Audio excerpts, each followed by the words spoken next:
खबर शामिल करते हैं जंग से रिपोर्ट राना शहबाज अजीज। डिप्टी कमिश्नर अब्दुल्ला खुरम नियाज़ी ने divisional director social welfare Muzammil यार के हमरा सन्नज़ार का दौरा किया, जहां इन्होंने प्रोडक्शन सेंटर का इफ्तिताह किया।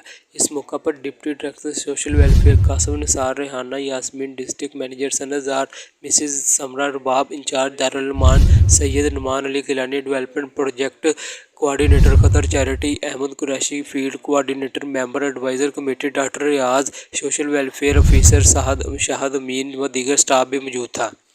इस मौका पर इन्होंने गुफ्तगू करते हुए कहा कि प्रोडक्शन सेंटर सन्नज़ार जंग में अपनी नौयत का पहला सेंटर है।